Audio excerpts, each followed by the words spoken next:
നമസ്കാരം. സഞ്ജുവിൻ്റെ ചിറകിലേറി 90s kids വീണ്ടും cricket ലോകത്തിലേക്ക് എന്നത് ഏറെ പ്രസക്തമായി മാറുകയാണ് ഇപ്പോൾ. സച്ചിൻ ലോക ക്രിക്കറ്റിൽ നിന്ന് വിരമിച്ച ശേഷം മലയാളി ക്രിക്കറ്റ് പ്രേമികൾക്കിടയിൽ കാര്യമായ രീതിയിൽ ഒരു വിടവുണ്ടായിട്ടുണ്ട്. പക്ഷേ ആ വിടവാണ് ഇപ്പോൾ സഞ്ജുവിലൂടെ നികത്തപ്പെടുന്നത്. കൊയ്ത്തു കഴിഞ്ഞ പാടങ്ങളിലും തെങ്ങിൻ തോപ്പുകളിലുമൊക്കെ സജീവമായിരുന്ന ആ 90s കിഡ്സ് വീണ്ടും ക്രിക്കറ്റ് ലോകത്തിലേക്ക് എത്തുന്നത് ഏറെ സന്തോഷകരമായ ഒരു കാഴ്ച തന്നെയാണ്. എല്ലാത്തിനും കാരണം ഇങ്ങ് തെക്ക് തീരദേശ ഗ്രാമമായ വിഴിഞ്ഞത്ത് നിന്ന് ലോക ക്രിക്കറ്റിൻ്റെ നെറുകയിലേക്ക് എത്തിയ സഞ്ജു തന്നെയാണ് കാരണം. പ്രതിഭകൾക്ക് ഒരു കാലത്തും ഇന്ത്യൻ ക്രിക്കറ്റിൽ കുറവുണ്ടായിട്ടില്ല. 1983 കപിലിൻ്റെ ചെകുത്താന്മാർ ലോക കിരീടം മുത്തം വിട്ടതിനു ശേഷം അസറുദ്ദീൻ, ലോക ക്രിക്കറ്റിൻ്റെ ഇന്ത്യൻ ക്രിക്കറ്റിൻ്റെ ദാതയായ ഗാംഗുലി, ധോണി, യുവരാജ്, കോഹ്ലി, അങ്ങനെ എണ്ണമറ്റ മഹാരഥന്മാർ. പ്രതിഭയുടെ മിന്നലാട്ടങ്ങൾക്ക് ഒരു കാലത്തും ഇന്ത്യൻ ക്രിക്കറ്റിൽ കുറവുണ്ടായിട്ടില്ല എങ്കിലും സച്ചിൻ്റെ സിംഹാസനം ഒഴിഞ്ഞു തന്നെ കിടന്നു. പീറ്റർ റോബക്ക് എന്ന പ്രശസ്തനായ ഓസ്ട്രേലിയൻ ജേർണലിസ്റ്റ് പറഞ്ഞതുപോലെ Sachin can stop the time in India. സച്ചിന് സമയത്തെ പോലും പിടിച്ചു നിർത്തുവാൻ കഴിയും. അദ്ദേഹത്തിൻ്റെ ഒരു ട്രെയിൻ യാത്രയുടെ അനുഭവം വിവരിച്ചുകൊണ്ട് പീറ്റർ റോബക്ക് പറഞ്ഞതാണ്.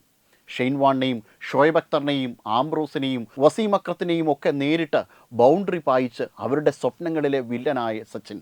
ആ സച്ചിൻ്റെ സിംഹാസനം മലയാളത്തിലെന്നല്ല, മലയാളികൾക്കിടയിൽ നിന്നല്ല, ഇന്ത്യൻ ക്രിക്കറ്റിലെന്നല്ല, ലോക ക്രിക്കറ്റിൽ എക്കാലത്തും ഒഴിഞ്ഞു തന്നെ ആ സിംഹാസനം കിടക്കും.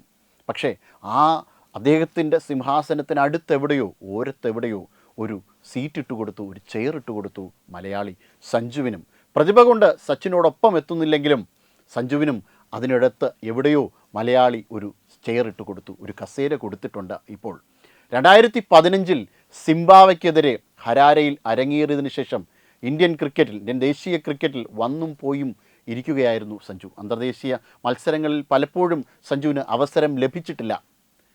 ഫിറ്റ്നസ് കുറഞ്ഞു, അല്ലെങ്കിൽ ഫിറ്റ്നസ് നിലനിർത്താൻ കഴിയുന്നില്ല എന്ന് പറഞ്ഞുകൊണ്ടായിരുന്നു സഞ്ജുവിനെ പലപ്പോഴും ഒഴിവാക്കി നിർത്തിയത്.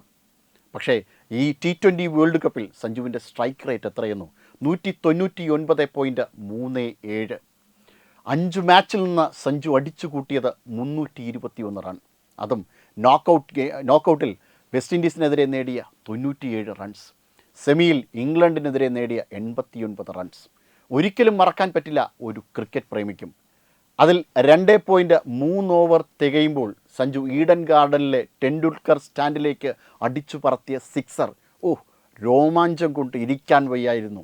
അതിനുശേഷം ഫൈനലിൽ ന്യൂസിലാൻഡിനെ നേരിട്ട് എതിർത്ത് പക വീട്ടുകയായിരുന്നു സഞ്ജു 89 റൺസിലൂടെ. ഒരിക്കലും മറക്കാൻ കഴിയില്ല, ഒരിക്കലും മറക്കുകയുമില്ല. ലോക ക്രിക്കറ്റിൻ്റെ നെറുകയിലേക്ക് ഇന്ത്യയുടെ സുവർണ ലിപികളാൽ എഴുതി വയ്ക്കപ്പെട്ട പേര് തന്നെയാണ് സഞ്ജു സാംസൺ. ഒരിക്കലും മറക്കില്ല, ഒരിക്കലും മറക്കാനിടയില്ല ഇന്ത്യൻ ക്രിക്കറ്റ്, അല്ലെങ്കിൽ ക്രിക്കറ്റ് ലോകം ഉള്ളടത്തോളം കാലം സഞ്ജു സാംസൺ എന്ന പേര് മുഴങ്ങി കേൾക്കുക തന്നെ ചെയ്യും. Web desk Tatwamayi news. AIDS control society. HIV AIDS സംബന്ധമായ സംശയങ്ങൾക്ക് 1097 എന്ന 24 മണിക്കൂറും പ്രവർത്തിക്കുന്ന ടോൾ ഫ്രീ നമ്പറിലേക്ക് വിളിക്കുക.